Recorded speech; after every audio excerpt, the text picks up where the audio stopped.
All right, y'all. Hello, everyone. We are back again for another episode of the Excel Tribesman podcast. Blah, blah, blah. I don't want to hear. It's been a long time. I'm back. Um, I am here today with the owner, CEO of 100 Brawn.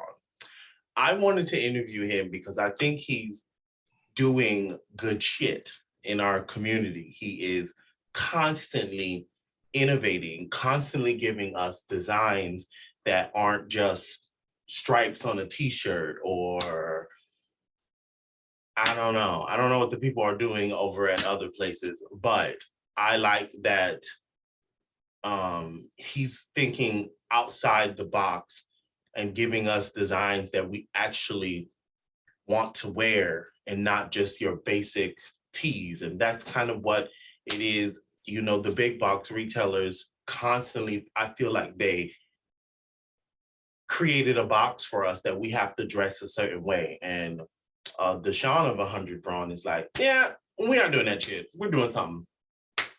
We doing good shit. So I wanted y'all to meet him, to get a chance to know the man behind the brand. Actually, that's going to be the title of this podcast because it just came to me. So go ahead, introduce yourself, tell the people about you.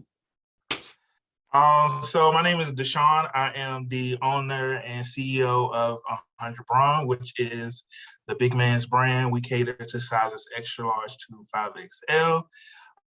And we are just, we are 100 Brawn, 100% Brawn. That's who we are. Okay. Well, it's good to know. Now, one of the first things that came to mind when you said you start at extra large to 5X. Now, I've seen this on your TikTok a few times because I'm sure I'm not the only person that's thought of it. You know, what about the large people? You know, large is kind of like, on the little cusp because what you say to the people when we, it's just. It's a hard no for me, dog. It's a hard no. It's a hard no. Okay, cool. Understood. Because there's a reason for that. And I feel like, I don't know if you share this same sentiment, Deshawn, but what I feel like is, especially when it comes to big and tall men's brands, I feel like a lot of time we feel like our space has been, we always have to share or be inclusive to people that aren't always inclusive to us. So then, we start selling, small, medium, large, but you have stores that still sell only up to large. So I like the hard stance on, extra large is where we start. I don't know what to tell you if you don't start at extra large, basically, if it's not your size. And I totally respect that. What was the idea that came to your mind that was like, I'm gonna start a big and tall clothing brand? Like where was that thought? How did that evolve? So this is not my first brand. Oh. I had another brand. If you do some deep digging, you will find it online. We're not gonna go into that, but so I had a brand before. It did well. I think that I was doing a brand for the wrong reasons. And then life happened. I had competing tasks and things of that nature. So I decided to give it up. But the wave of entrepreneurship just kept weighing on me very heavy and stuff. And I was like, well, I don't know what else to do. I like the clothing thing, but it gave me PTSD, and I was just like, I don't know what I'm gonna do. And then one day it was like, well, you always have trouble finding clothes that you actually like. So why don't you do something for the big boys? But I pondered on it for like 2 years. So 100 Brawn was like 2 years in the making. Oh, okay. Yes. I feel you on that. I feel you on that. Now tell me, what was the pondering for the 2 years about? Like, what was going through your mind? So I had two fears. So one is just the general fear of stepping out and following your dreams and, being scared of failure and things like that. But the other fear was like my insecurities as being a big boy, right? So I knew that, I knew if I did this brand that, we're going to be talking about like my weight. And one of the things that I didn't like to to experience was how I looked, or my weight and things. Because anytime I would go to a family function, or certain things like that, it's always you gain weight, or somebody was always commenting on the way I look. Yeah, You oh, lost you're it, or you getting, gained, you're getting you know too what I'm saying, stuff big. like that. And during the time I gained the portion of my weight actually, but I was in college, so I was very stressed out. I did my undergrad and my master's degree back to back, so I was super busy. Yes, I was super busy, and I was working full time Oh, and doing all wait, those hold things. on, So, wait, hold on a second. Let's not gloss over that fact. You have a master's. What's your master's in? so my master's in social work, Okay. And what's your and undergrad in? is in business.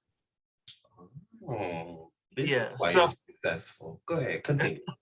So, if a social worker, they'll tell you all day that it's very stressful and stuff like that. And then just dealing with the life of post grad and stuff, like as a millennial and stuff, like we're the generation that was in a weird place when it comes to, progressing in life and stuff like that. So I had a lot of stressors and things, and, like I gained weight. So I knew with creating this brand, it You're was gonna going to have bring to talk attention about to that. that. I was gonna have to talk about that. So I sat on it for a very long time, but I kept thinking about it. And then my mentor, we actually had brands at the same time in college, and when she did the same thing, she stopped her original brand and she did another brand. So I approached her again. I said, hey, I'm thinking about getting in the game again, but this time I'm thinking about doing it for big dude. She said, oh, say less. You gotta do that. And Oh, it was I just kept like talking that. to her. Just like that. She was like, do it.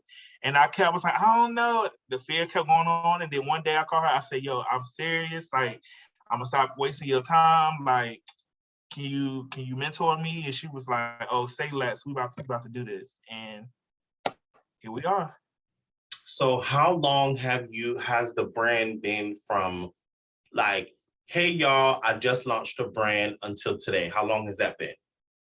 Um, a year and 6 months. A year and 5 months. Last June. You've been like, obviously the thought has been in your mind for 2 years. So the brand has been in inception for 3.5 years, but the public knew about it a year and a half.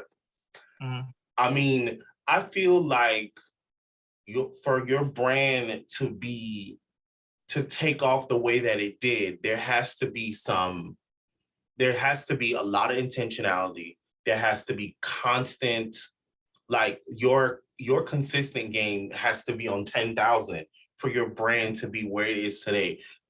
What does your daily work schedule look like? Because I mean, I don't feel like nobody posts as much as you do. So what do you do? Like, what's your thing to get that done? I guess you might be shocked if I tell you this now, but I still work full time, right? So yes, I work 10-hour days, right? I have Mondays off, but today I just happened to take off today just for a mental health day. And my Black Friday was last night. So I knew that, I was gonna have to do some like little ins and outs for that. But I still work full time. I do work from home, so that helps out tremendously. But I'm very He wants all the bags of money. I'm very I'm not the most organized person because I definitely can push that limit when it comes to organization, but I definitely have somewhat of time management skills, I guess you can say, especially being like a social worker and things of that nature. You have to. So, I plan my days out. Like I know, when I should do things and when I shouldn't do things. So like I know, like, when I finish with this, I'm gonna get my hair cut. So that tells me that today needs to be a content day and, do a whole bunch of content to last me for a while. Yeah. So you batch process your content too. So I batch process my content. So anything that y'all seen, within these last couple of days, that was done last week. Or any videos from TikTok that was posted, that's been done over like the last week. I agree. I do the same thing because listen, I need to get all my money out this $25 haircut. Okay. So yeah. I'm with you. I do the same thing. Okay. So were I believe I remember your like initial like, hey guys, I got a brand. If I'm not mistaken, at the beginning, you used to be in the photos. Yeah. Yes, I believe I remember that because I was strolling back to just refresh my memory that you Mm-hmm. used to be the person that were in the photos. Mm-hmm. And now I notice that you're not in the photos, which means obviously that means we're moving on up to the east side. So how has when did you decide to fire yourself from being the model? I felt like well, I didn't fire myself as a model, so I guess you kind of can say I'm like the spokesperson for my brand. You are, because Especially you're like the one that's on TikTok. Yeah, so especially like on TikTok, because I know like the culture on TikTok is definitely different from Instagram and stuff like that. Mm-hmm. So you know, I had to face my insecurities again and be the spokesperson for my brand on TikTok. But I wanted to use. I think I take good pictures as well, but I also wanted to give opportunities to other people to, you know, maybe if they wanted to be like a big boy influencer or, you know, as a big guy, you know, I've been making people's days like, hey, bro, you want to come model for my brand? Like, who literally stops and asks somebody that's deemed, you know, not attracted to society? Unmodel worthy, right? Yeah, and ask them to model for your brand and then, you know, make them feel good about themselves and stuff like that. And then they like, you know, I've had people that obviously they never done it before and they're like, bro, I don't know what to do. And I'm like, no, I got you. And then I take the picture and I say, look, bro, like, you know, like everything's good. Like you look good. And they're like, wow, like this is crazy. Like I never thought like I'd be able to do something like this. And then when you post them, and then the response that they get from from the post, they're like, bro, that's crazy. Call me back. And then And yeah. I agree. Those are many of the same reasons why I started this brand, because it's like I wanted to create a space for guys that look like me and you to feel like they deserve to be on in New York City Fashion Week. They deserve to be on a billboard in Times Square just because you like a little extra greens and a little extra yams. That don't mean you don't deserve to be no model too. You know what I mean? So Exactly. that's exactly why I started XL Tribe too. So I love the feeling you get. Like I love that feeling you just described, where the person. I love it even more when a person doesn't even expect it. Like I'll randomly be strolling on Instagram and I'll go to somebody's page and I'll be like, "These some fire ass photos." I'll be like, do you want to be on the XL Tribe? Because like you could do this. And they're Right. like, do what? And I was like, you could like be a model. Like this could be your career. They're like, man, stop playing me. I'm not joking. It's interesting because like when I'm looking at my wall, so there's a wall in front of me of like all of the different all of the people that I've discovered Mm. that I've discovered along the way. I'm okay in the middle that I've discovered throughout the time that I've been shooting and looking at these people. Like a lot of them did not start out like thinking that this could be a career for them, and now this is a career for them. So I guess I'm thinking like that feeling is so constantly ingrained in my brain that I remember like that's how I want people to feel every single time I take their photo. I want them to be like, oh shit, who that? Because a lot of times when you take a picture and you show it back to people, they be like, who that? That's you. You know what I mean? So I like that feeling too. All right. So I have a question. I'm gonna see if I can show it to you. So this is one of your earlier designs. Not too early, but a little. What was the inspiration behind this? I don't know if you can see it because it can't focus. Yeah, I see it. I know what it is. Okay. What was your What was inspiration behind that creation for the sweater? Because that was the last fall, right? Or that was this fall? that was last fall. So That's actually my best item. Shut up. That hoodie. I want to move on to new and better things, but I cannot. I think it just started to die down just now, but I feel like even if I re-put it out, like I just feel like Because it's fall again. Yeah, because it's fall again. But that's my best selling hoodie ever. The inspiration behind that was I wanted to do a color that resonates with fall, that resonates with because I guess like as big guys we always get referred to as like teddy bears and stuff like that. So and that makes you yeah. So I created that. I know that, you know what I mean? And then yeah, just something that was just like classic and dope. And then something that the hoodie is very simple, but you can style it in multiple ways. Like you can style it up or you can style it down. So it's that was my direction behind it. And then even how I shot the picture, like, you know, like a brown skin, the hoodie, you know. You did it on a brown background. The background, and then even the jacket that I wore off the shoulder is like a Sherpa. So it just adds on to the to the teddy bear effect type thing. So yeah. I caught the vision once you said that. It's came together. Okay, so let me ask you a question, because I know as a photographer myself, one of the things that is quite intriguing is sometimes how many times you have to take a photo to get the photo. Right. Because like when I'm shooting, the thing that people always be like, oh, I just want like a few photos. I'm like, that's not how this works. Right. Sometimes you got to take 200 photos to get one good photo. Okay. All right. So how many times did you take? Like how many shots did you take? First of all, was this a self-portrait? Did you shoot this yourself or you had a photographer? I shot that myself. Wait, we have more questions now. So you shot this yourself. And how many shots did you take till you got this one? That one I say about like 6 or 7. Not even trying, like 6 or 7. He trying to play in my face, y'all. I don't like this. 6. Yeah, 6 or 7.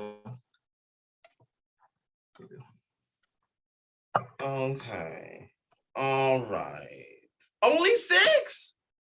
6 or 7. So the trick for me is when I'm shooting myself, like I usually have like an external screen or something where I can see myself on the screen. So before I shoot, I kind of can already see how the picture is going to look. You know what I mean?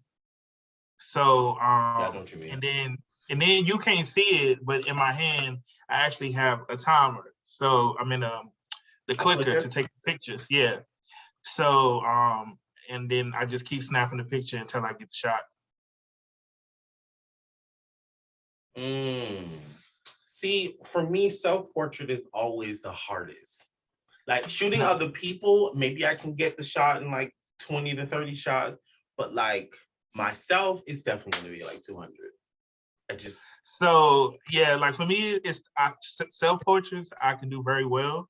And I think I train myself a lot from my personal Instagram because you know, I had an aspiration where I might be forced into it now, but being a big boy influencer, so I started like, you know, taking pictures of myself and it was working out. So when the brand came along and I had to start taking my own photos for that. It wasn't that hard for you to transition. It wasn't that hard for me to transition. That makes perfect sense. So being that you have your own brand, right? And one thing I've noticed is if you want other people to wear your brand, you have to be in your brand. I notice you wear your brand a lot, but then I only see you on TikTok. So I don't know what you wear like when you like out at them. Well, if you even go to the damn mall, let's stop there. But like when you're out and about, like, do you shop? Do you wear other brands or you only wear your own brand? I still wear other brands and stuff like that, but usually most of the stuff that I've put out, for the most part, I usually wear myself. You know what I mean? So like my cardigan set, like I'm going to a Friendsgiving tomorrow, so I'll probably wear that. Okay. Or I actually might keep this on and then just pair it with like a peacoat and some chinos or something like that. But yeah, I wear my own stuff for the most part. And yeah, I do a combination of other brands and Okay. yeah. Okay. You know what I'm trying to do in 2022? I want to be more intentional about how I present myself when I go out. I feel like I want to be a little bit more self-promoting of my own brand. So I'm gonna take it a step further too, right? So because we still in the pandemic and things like that, so I do have limited places. Still here. Limited places of where to go, but one of my manufacturers is actually near my home, right? So most of the times I don't. You produce in America? Yeah, some stuff I do can get from here, but with them prices? I'm sorry? With the prices that you charge? For real? Yes. The notion is going out the window, child. You ain't gotta go to China no more. Oh, I never went to China. So anything that y'all have ever received from me, only one item, and that was the chain. But clothing, I don't do China because I don't think they understand plus size. They do not. They don't. So I don't order clothing from them. But yeah, so usually when I go to pick up like my items or whatever, I just wear like, joggers and like a t-shirt. Sometimes it's like my night shirts or whatever. And I got noticed yesterday by somebody else. Not wearing your own brand? I was not wearing my brand. I was looking like somebody dropped me and said who did it. My head was not brushed. And I was like, yep. And I called my people. I was like, y'all, I'm gonna have to start putting on clothes when I like go to certain places because you just never know who you're gonna run into, right? Yeah. Exactly. And that's been the thing for me. It's like, I ain't trying to say I'm like no shit everywhere, man. But like when I'm noticing who I am, and I'm just be like, don't notice me today. Wait until tomorrow.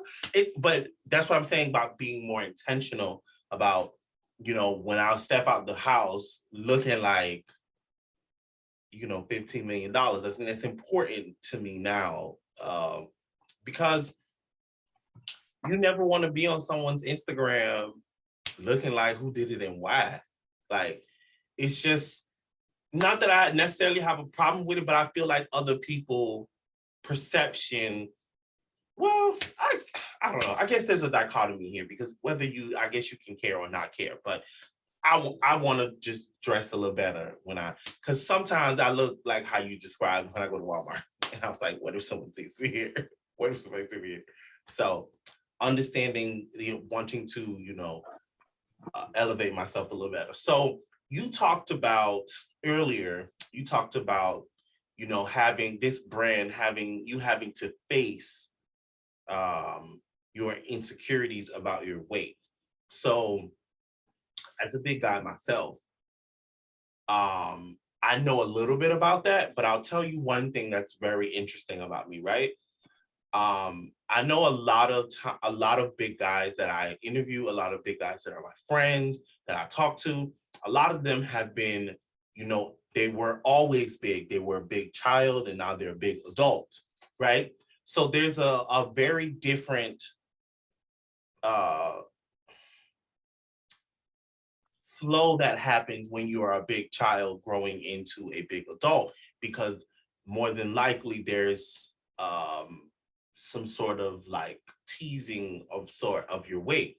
Now, for me, the interesting thing is that there's one area that I cannot relate in because I was not a big child. Like, I got fat when I started my first job at KFC. Don't judge me. So, so that was different for me, like getting big. So, were you always big? So, is that something you've always had to deal with? So I think I got husky probably like maybe like the fifth grade. You know what I mean? I really, and then even in middle school, I guess some people like I was husky, but I didn't get.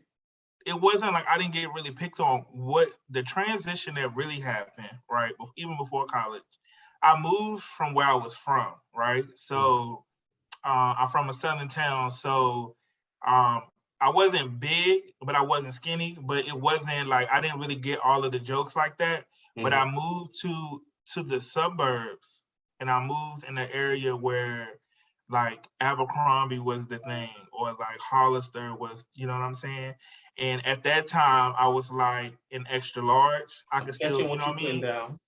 And you know, people would make comments, and then I look back like at my high school pictures, and I was like, I really wasn't big, but people like there were some people that would make comments about it, and then I believed it, and you know what I mean, and it just, you know, it just got worse from there and stuff like that. But if I look back like in my pictures, I'd be like, I really wasn't. Isn't that funny though that you find that to be that's usually the case when you look back on a moment where you was just like where either you felt really big or people told you you were big, and then you looking at the picture and then you looking at yourself now, you just be like, but I wasn't big. I would kill, you know what I mean? Like I would die to be that size, and it's just like it's really just crazy, like how you have to protect like your mind and your peace at all costs, because you know people they like I mean it was some truth to it. Like I was a size extra large, whatever,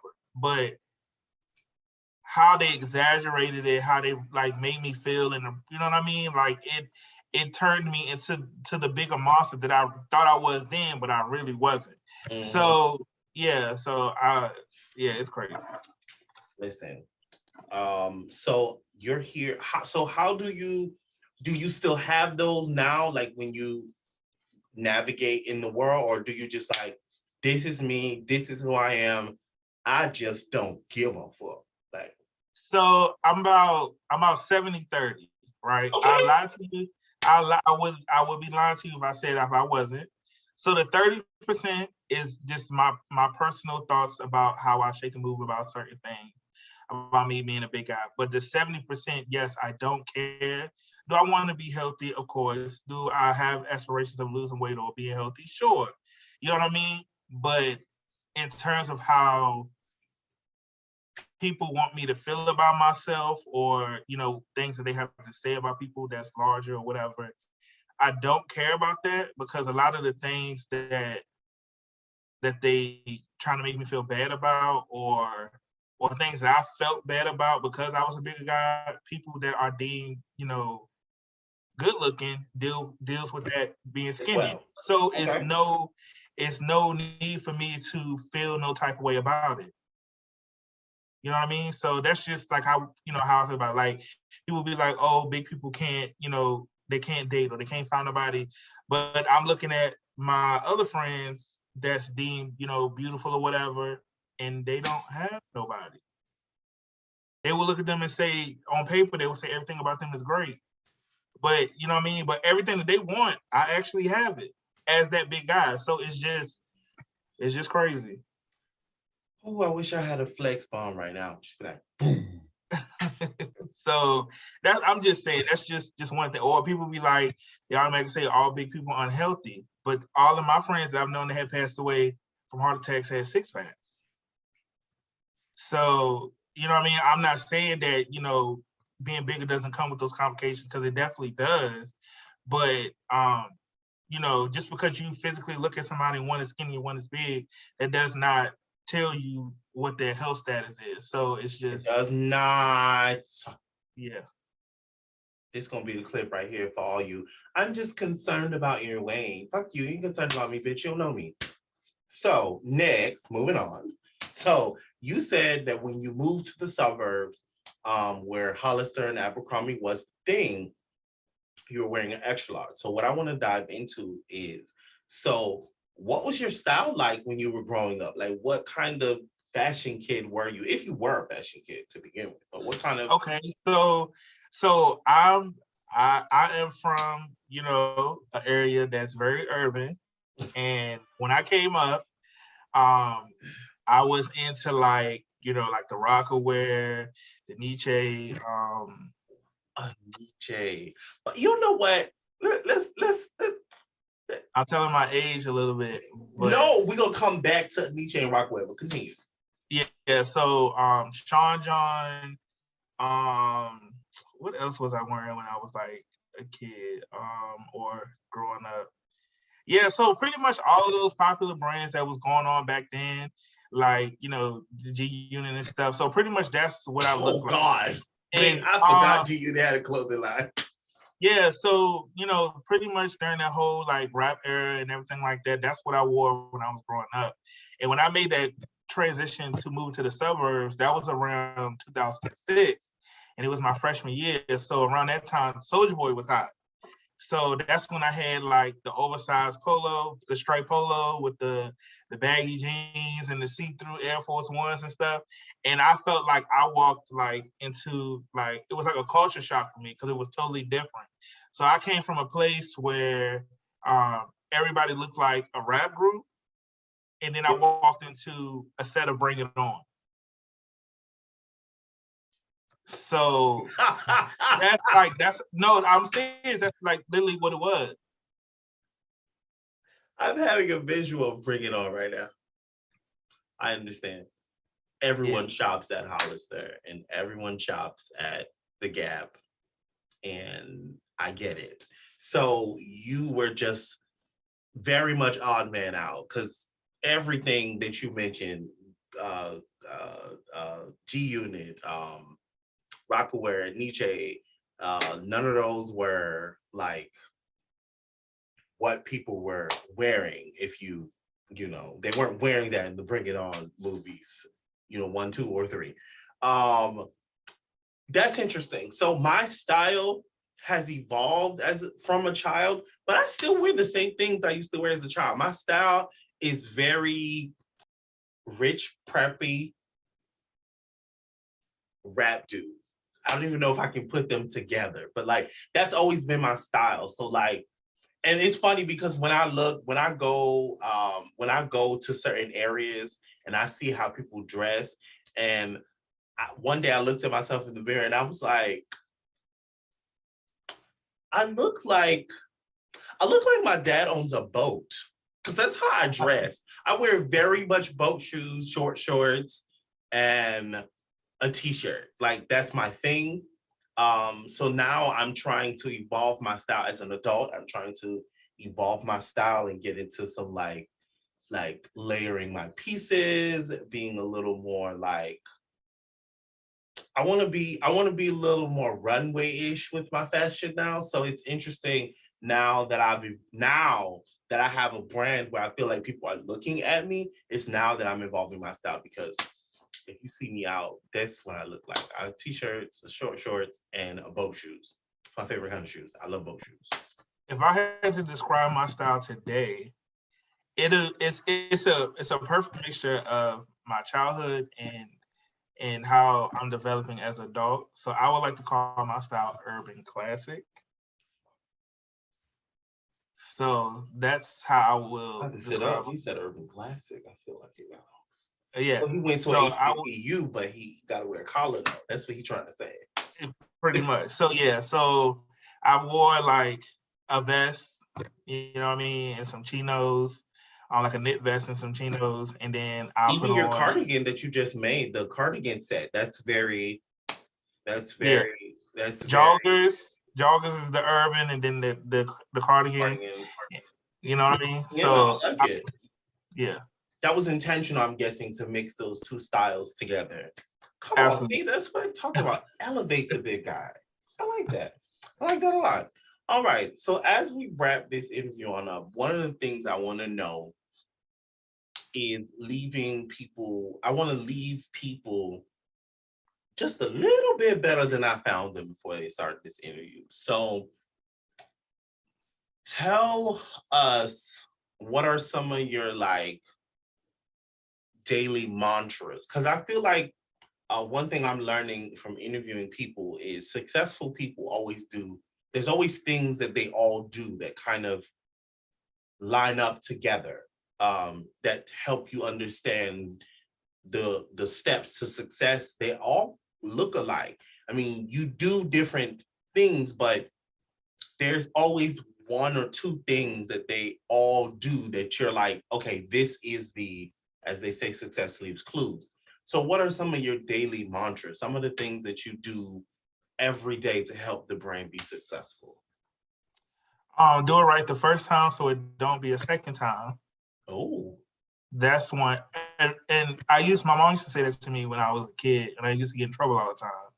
And she was like, I don't understand why you're getting frustrated, because you got to do stuff multiple times. If you did it right the first time, you wouldn't have to do it again for the second time. So that has stuck by me. So whenever I go into something, I look at it and make sure I can do it right the first time, so I don't have to overexert myself to do it again. I don't like wasting my time. So that's one thing about me. I don't like, if I got things to do, I truly believe in there's a time to play and there's a time to party. If I got stuff to do, it needs to get done, because I feel like what you do now is going to determine how your future looks. that's a fact. So, That is a fact. So I make sure that the things I do today set me up so I don't have to work hard in the future. Okay. So yeah, so I do that, and then and then I make a habit of writing down like my goals and stuff like that. So I've noticed maybe like 2 years ago, I had the year prior, I wrote my goals down, and then when the new year came back around and I looked at it, most of my goals was completed. So like I feel like anything that you write down, more than likely it's going to happen. Okay. Or yeah, so I do that a lot, and those are like my daily things that I do, like my daily mantras and stuff. Okay, do it right the first time and write down your goals. Mm-hmm. And those, my friend, are the keys to why your brand is successful and will continue to succeed. I definitely appreciate you coming on this podcast today. Before we go, tell the people where they can find you if they don't already know you, Mr. Superstar. I ain't a superstar yet. I don't. I mean, from them numbers on TikTok, it's kind of looking like it, but I'm gonna let you have that. So, you can find me on all social media, my brand on all platforms at 100 Brawn. My personal pages on Instagram and TikTok is Isms of Shawn, so IZMSOFSHAWN, and yeah. All right. Well, thank you so much for being on the Exo Tribe podcast. And until the next one, y'all. Peace out, my good.